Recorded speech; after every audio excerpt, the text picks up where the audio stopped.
Coming up Sunday night, Spanish for guitar. Our email address for comments, correspondence, and questions, feedback, website there for more information. We'll also circulate around amongst the tables downstairs during the dinner time, solicit any questions that you might have. Everything is inspired by the teachings of His Divine Grace, A.C. Bhaktivedanta Swami Prabhupada, who is the founder and chair of the International Society of Krishna Consciousness. Om Aganati Maranda Shagarangana Sanakya Chaksuru Miritam Yana Tashmai Shri Sri Tekanobi Sam Sabitan Payam Vipakiram Jarati Sahatikam. We've been talking about a talk today. Krishna, or God, keeps the accounts. Everybody, no exceptions, goes through situations in life that seem unfair. Seems unfair that someone could lie about you, get away with it. Seems unfair that your sister can have children, but you can't. Seems unfair that you have to raise that special needs child. Seems unfair that you've lost a loved one. We spent a couple of days in the hospital this last week with Anjali Dasgupta, who left her body on Friday night. Life throws curveballs. What can you do? Not everything goes according to plan. Well, here's what I've learned. Though life is not fair, Krishna, or God, is fair. There was a television program preceding the 1998 Winter Olympics featuring blind skiers being trained for slalom skiing, as impossible as that sounds. They were paired with sighted skiers. They started out on the flats. The sighted skiers would call out to them when to make left and when to make right turns. And when that was mastered, then they entered into the slalom slopes. And their sighted skiers skied downhill beside them, shouting left, shouting right. And as they were attuned to and obeyed the commands, they were, lo and behold, able to negotiate the course, cross the finish line, depending solely on the shouted commands of those who could see. That's a great metaphor for us to get through the difficult, perilous waters of this material world. We are, like those blind skiers, each and every one of us, visually impaired. What do I mean by that? I mean that when I close my eyes, everything's dark. I can't see on the other side of Mount Timpanogos. I can't even see the details on this side of Mount Timpanogos. I can't see what's on the other side of that wall. What to speak? I can't see the future. I can't see what's down the road, what dead ends there are, what right or left turns, or what detours there might be up ahead on the journey of my life. So I cannot depend, should not depend, would be foolish to depend on only what I can see. However, we have a greater, more powerful sense at our disposal, using which and connecting it to the proper authority, the proper source.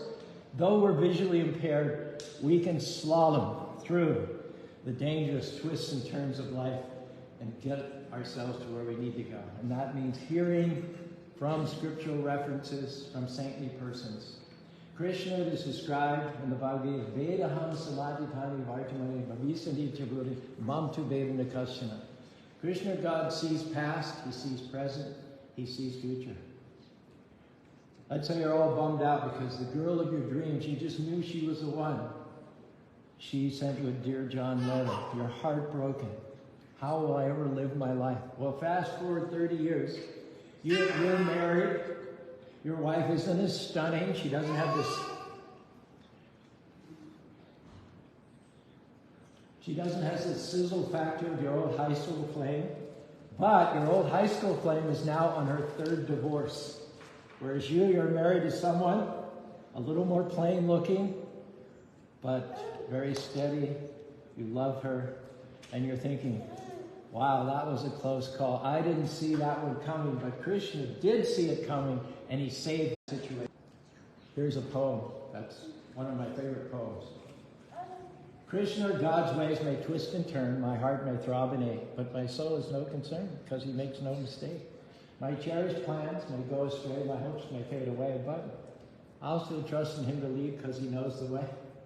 Though the night be dark and the light take forever to break, I'm going to go along with him because he makes no mistake. There's so much I cannot see, my eyesight far too dim. Who am I to disagree? Just going to go along with him. And guess what? By and by, the mist will lift and the foggy night will fade, and the rising sun will make it plain. He made not one single solitary mistake. And what we have to do for our part is keep from being bitter about what we don't have, rather take advantage of what we do have. The sightless people who skied down the slalom course didn't waste their time feeling sorry for themselves because they didn't have eyes, but they took advantage of the sighted skiers, followed their commands. They got to the very, very same place that they would have got had they been sighted.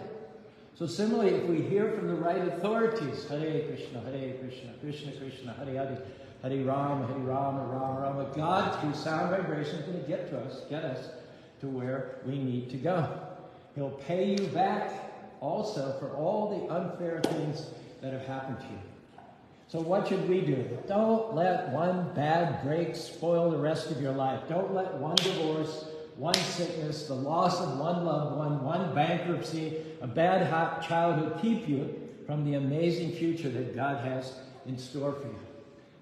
What may have happened put you at a temporary disadvantage. They played politics. You didn't get the promotion. The company let you go after 20 years of faithful service. Your parents didn't have time for you growing up. Someone abandoned you when you needed them the most. But what they did, can I tell you, did not stop God's plan for your life. Because they don't have the final say. Krishna, or God, has the final say. Krishna in the Bhagavad Gita says, one who does good is never overcome by evil. To put it another way, there may be weeping in the night, but joy comes in the morning. Nothing that happens to us is a surprise to Krishna or God.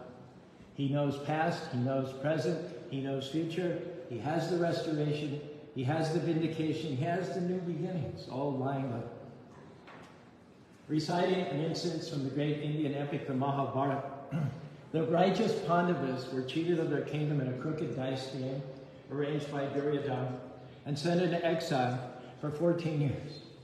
The dirty tricks of Duryodhana betrayed the Pandavas, cheated them of their rightful kingdom, and set them cooling their heels in the woods for 13 years. But they didn't have a pity party. They didn't get bitter. They didn't get resentful. They spent their time in the forest profitably, cultivating spiritual wisdom, taking advantage of the great saints and sages who lived there, to hear the uplifting, inspiring stories of great saints and heroes and kings from thousands and thousands and thousands of years in the past. And they had the faith that Krishna, or God, being all-seeing, all-knowing, knows every wrong that's been done to you. He's seen every person who's hurt you. He knows about every tear that you've shed, every lonely night that you've spent. And there comes a point when the Lord says, that's it, enough is enough. Now I'm going to do something about it. And when the Lord intervenes, he's not just going to give you what you deserve. He's not just going to make the enemy pay and give you back what you lost, but he's going to give you back double what you had before because you passed the test. Duryodhana, after having won the Pandavas' kingdom, all of their possessions, and in his mind, he'd won their wife also. He considered in his twisted mind that he now owned the wife of the Pandavas, Draupadi. He sent his brother Dushyasana into the woman's chambers. He grabbed Draupadi by the hair, dragged her into the public assembly, and tried to strip her naked. And while all this was going on, Duryodhana was sitting up on a higher dais and luridly, improperly saying, "Come here, Draupadi, you're mine now. Sit on my lap," all the while slapping his upper thigh. Well, eventually the Pandavas fulfilled all the conditions. They came back from exile. There was an 18-day war, and on the last day of the war, Bhima, the second son of the Pandavas, fought a duel with Duryodhana with clubs and maces, and due to the indications given by Krishna, Bhima crushed that thigh of Duryodhana. He lay with a broken thigh, unable to stand, in the dust, surrounded by jackals and vultures. Krishna sees every time you do the right thing and you get taken advantage of. Every time you take the high road and let it go. Every time you worked hard and didn't get the credit. Right now we have a big crisis in the Middle East. Horrible, barbaric, unthinkable, unconscionable, even depraved. Go and machine gun babies in their cradle in kibbutz. But in retaliation, 500 Palestinian children are now dead. Gandhi said, an eye for an eye makes the whole world blind. Krishna is closely watching. We all have accounts with him, and he will pay us back if we leave it to him, let him fight our battles. Because when we take matters of justice into our own hands, retribution, payback, it doesn't go well. I think you'll all agree with me. He will pay you back with interest for every unfair thing. For that childhood you didn't have. For that person who falsely accused you. For the years you lost in an abusive relationship. He will pay you back for that childhood that you didn't have. And he will do so abundantly. Heaven was King Uttanapad. And in those days, the eldest son was supposed to be the king. Primogeniture, it's called. But the king, his father, had married a younger wife who now had his favor. And this boy, Dhruva's wife, mother, was older and out of favor with the king. So it looked like Dhruva, although he was the rightful heir to the throne, was going to get passed over by his younger stepbrother. And the proof of that was that one day when Dhruva, as a 5-year-old boy, tried to get on the lap of his father wouldn't let him get up on his lap. And his stepmother said something very harsh and cruel. With a very hurtful intention, she said, Dhruva, she said, if you want to sit on your father's lap, then you better do austerities and please the Supreme Personality of Godhead so that you take your next birth from my womb. Wow. What a thing to say to a 5-year-old boy. Would you say that was an unfair situation? So he went to his mother, and his mother said to him something very interesting. His mother said, that was good advice. That was good advice. Because when we take things into our hands, even as adults, even as countries, even as armies and militaries, it doesn't go well. What to speak of a 5-year-old boy? So she was saying, don't get mad at your stepbrother. Don't blame your stepmother. Look to the Lord. Do please the Lord, because only he can educate matters of fairness and unfairness and justice and injustice. So he said, fair enough. Where do I find him? She said, well, saints and sages go into the Himalayas to find God. So Dhruva is 5 years old. He goes marching into the jungle all alone. Doesn't even have a credit card. A cell phone, nothing. And he has no idea who or what God looks like. So he's asking the rabbits, are you God? He's asking the deer, are you God? He's asking the birds, are you God? And finally, feeling pity on him, a great sage named Narada Muni comes. And he says, and Dhruva asks, are you God? And Narada Muni says, no, I'm not God, but I can tell you something about God. He explained to Dhruva that if he chanted Hare Krishna, Krishna Krishna, Hare Hare, Hare Rama, Rama Rama, Hare Hare, and controlled his senses, eventually God would be pleased and reveal himself before him. That happened after 6 months, standing on one leg in tree pose, merging the ingoing air into the outgoing air, not eating, not even drinking. Eventually the Lord in his four-armed Vishnu form, as you see from these pictures, appeared before Dhruva Maharaj. At that time, the Lord granted Dhruva Maharaj the benediction that not only would he inherit his father's kingdom, but he would inherit the pole star, which is the North Star in the sky. It's a kingdom 100 times, nay, 1,000 times greater than the kingdom of which he was cheated. It's a kingdom even greater than that of Lord Brahma, who creates the universe, because the pole star is not dissolved. The pole star is not annihilated when the rest of the universe is annihilated. It's kind of like an eternal planet within the material world. And he was granted the blessing that he would rule there for 60,000 years by the calculation of demigods, at the end of which time he would go back home, back to God. So was Dhruva ecstatic? He had his wishes fulfilled times 1,000? Was he like, yes? Was he doing like a victory dance in the end zone? Actually, just the opposite. He was feeling very ashamed, very embarrassed, because having seen the unlimitedly beautiful and all-powerful form of the Lord, he didn't want any more. Any desire to use the Lord for our purposes was gone.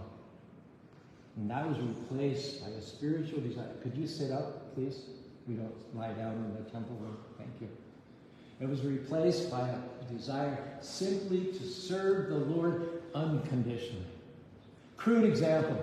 If you're the personal servant of Mark Juergensmeyer or Elon Musk or Brazos or any of those guys, are you going to have to worry about a roof over your head? You're going to have to worry about where your next meal is going to come from. You're going to have to worry about a tyrant program. You're going to have to worry about transportation. None of that. None of that. You just serve them nicely. You become indispensable. You'll live in the house, wonderful house with wonderful transportation. You'll eat the same food they have. They'll give you their clothes. You'll wear the same clothes they have. If you're a good servant to a great, powerful man, you needn't worry about the small stuff. So Dhruva realizes this essential truth. Seek ye first the kingdom of God, and then everything else will be taken care of. So he concluded, after having gotten the benediction of a kingdom greater than this universe itself, this is what he said. Shtandalasi tapasi stitham tam praptavam devam kachambi chinvam vidibya shramik vitato varamniyache. Oh my Lord, because I was seeking an opulent material position, I was performing severe types of penance and austerity. Now I have gotten you, who are very difficult, even for the great demigods, saintly persons, and kings to attain. I was searching after a piece of broken glass, Aramis, and instead I got a most valuable jewel. Therefore, I am so satisfied that I do not wish to ask any benediction from you. Someone says, well, true, you don't know my situation. You don't know what I've been through. I grant you may have had your share of bad breaks, or more than your share of bad breaks. But our advice is, don't get all down and depressed, thinking that this is as far as you go in life. Stir yourself up. It's restoration time. It's renewal time. Payback time. Vindication time. It's only a matter of time if you've kept in first place before God will intervene on your behalf. Some of you out there, you have pending cases, abuse, neglected in childhood. Can I tell you that Krishna will adopt you as his own? If your parents didn't have time for you, if your parents weren't there growing up, Krishna is saying to you today, I will adopt you as my own. You're a child of the Almighty God. You have royal blood flowing in your veins. You're one of a kind. He loves each and every one of you, and he created each and every one of you as a unique individual. None like you. And we all have unfair things happen to us. It's part of life. And Krishna assures us that he sees it, and if we trust him and keep moving forward, he's going to not only settle our case, but exact punitive damages against the wrongdoers. He'll not only settle the case just to bring you out and restore what you had before the troubles came, but he'll bring you out better off than you were before. What does that mean? Your enemies are working for you. Because you passed the test, Hare Krishna, and overcame a double dose of trouble, your award is going to be double. Your enemies did you a favor. Thank them. Take them out for a veggie burger one of these days. Hare Krishna, Krishna Krishna, Hare Hare. Hari Rama, Hari Rama, Rama Rama, Hari Rama. When you let Krishna or God settle your case, it will come out so much better. Why? Because God is capable of thoroughly administering justice, much more so than we could ever do ourselves. I came across this quote. In the final analysis, forgiveness is an act of faith. By forgiving another, I am trusting that God is a better justice maker than I am. By forgiving, I release my right to get even and leave all issues of fairness for God to work out. I leave in God's hands the scales that must balance justice and mercy. Prabhupada gives the example of the kitten and the rat. In the mouth of the cat, the kitten feels love, isn't it? All the little kittens are carried around by the back of the neck. If you go wander our properties, you might run across our gray Krishna temple cat named Mother, and he will certainly beg from you a lot of pets. If you want to do the thing that makes him feel most happy, just grab that loose skin on the back of his neck and just lift it up a little bit. He likes that more than anything, because that reminds him of the times when his mother used to carry him around like that. So in the jaws of that kitten, the kitten feels only love. But in those same jaws, the rat feels cruel death. So how God interacts with us, it's up to us. We can challenge him. We can avoid him. We can minimize him. We can be the rough, independent, John Wayne, Clint Eastwood kind of a hero and take matters of justice in our hand. Every movie, everything, every book you read, it's all about justice. It's all about retribution. It's all about payback. I don't know about your generation, but my generation, Clint Eastwood, make my day. How about Arnold Schwarzenegger? I'm your worst nightmare. Total misdirection. We need different images than images of futile, impaired, visually impaired, limited thinking, infinitesimal living entities presuming to take matters of justice into their own hands. Don't get sour because something of value was lost or taken or stolen from you. Or a coworker got your promotion. A friend or family member took out a loan, didn't keep out their word, and never paid you back. Don't get bitter. Have the faith that Krishna, God, sees the injustice. After the Pandavas faithfully underwent the 13 years of exile in the forest, they came back. Duryodhana had promised them that if you follow all the conditions of the exile, when you come back, I will give you half of your kingdom back. So when they presented themselves before Duryodhana, Duryodhana went against his word. He took back his promise. He said to them, how provocative is this? How unfair is this? He said, not only will I not... Are we okay out there? It's only a half an hour talk. It's not like interminable. We try and keep it short so at least people can be settled during that period of time. Where was I now? Duryodhana got in their face. Remember, they just spent 13, they did everything. They dotted all their I's and crossed their T's and everything. And what did they get for that? Duryodhana got in their face and he said, not only am I not going to give you half your kingdom back, but I'm not even going to give you as much land as can fit on the head of a pin. So there was the inevitable war, which lasted for 18 days. At the end of the war, that impudent Duryodhana, again as I mentioned, lay in the dust, his thighs broken, surrounded by jackals and vultures up in the air. Not only did the Pandavas get half of their kingdom back, but they got the other half of the kingdom back. They got double what they lost, plus any potential thorns in their side. Any envious, resentful people, such as Duryodhana, were all eliminated. They got the kingdom unchallenged. Krishna restored to them at least double. Therefore, we can look at it from a certain angle of vision and say that Duryodhana did the Pandavas a favor, because had he not opposed them, they would have only gotten back half of their kingdom. As it happened, they got back much more than that. The lesson we learn here is that we're not working under people. We're meant to work under God, to make God the center, God the beneficiary.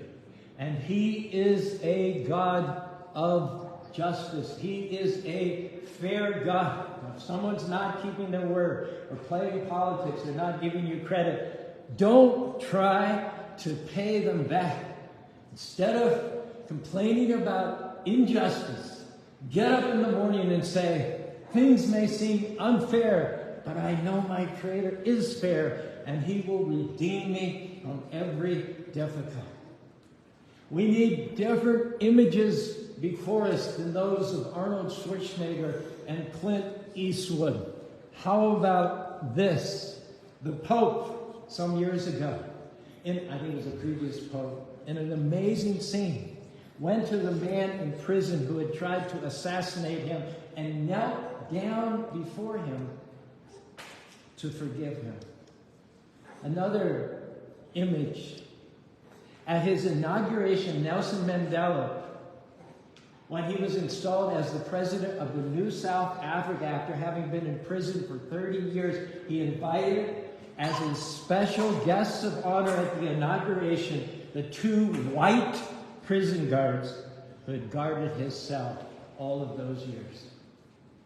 Both of these men, Nelson Mandela and the Pope, knew this truth, that the Lord knows everything, the Lord sees everything, and when enough is enough, he will come down and settle your case. Even if the whole world abandons you, he will adopt you as his own. And the more trouble will faithfully endure, the greater will be the rewards. The more aggressive is the enemy, the greater will be the payback. If you will take the high road and keep moving forward, you will be honored in the presence of your enemies. So if you've kept God first place, get ready for a double dose of his goodness, a double dose of his joy, a double dose of peace, a double dose of prosperity, of vindication, of favor in this life. And the next life, go back to home, back to Godhead. If any of that sounds good to you, you can join me in raising your arms in the air and saying, Hare Krishna, Hare Krishna, Krishna Krishna, Hare Hare, Hare Ram, Hare Ram, Ram Ram, Hare Hare. Thank you for your kind patience.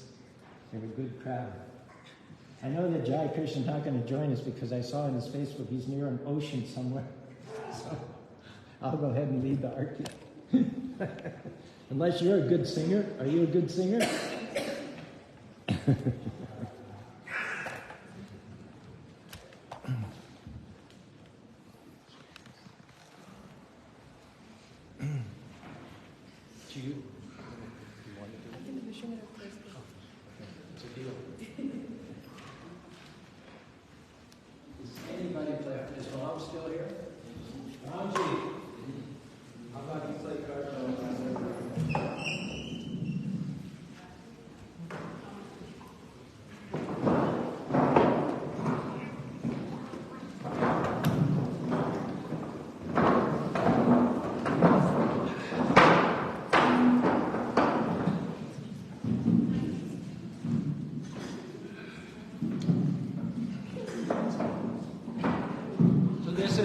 Ceremony, maybe 10 minutes duration, during which we're going to chant, and then there'll be a few announcements, after which you can go downstairs and we'll have a nice meal together.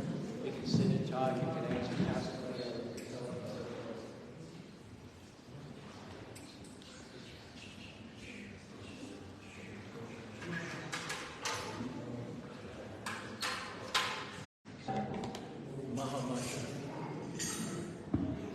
Namo Vishnu Padaya Krishna Prasthai Bhutale Srimati Bhakti Vedanta Swami Iti Namine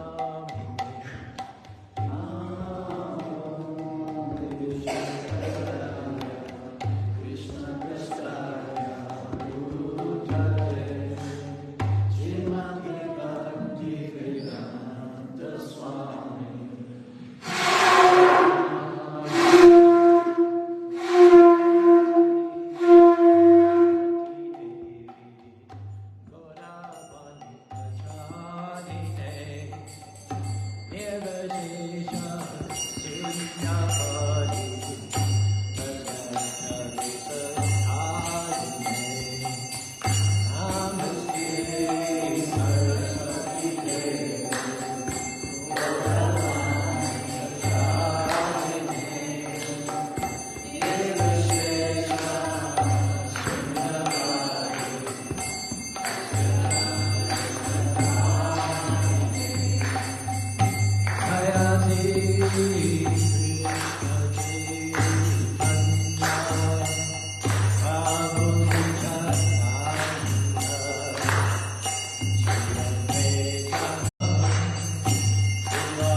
Shri Srimati Divine Grace, Swami Srila Prabhupada Ki Jai. Namagoda Vaishnavin Ki Jai. Namacharya Shuhariya Thakur Ki Jai. Prem Si Gosi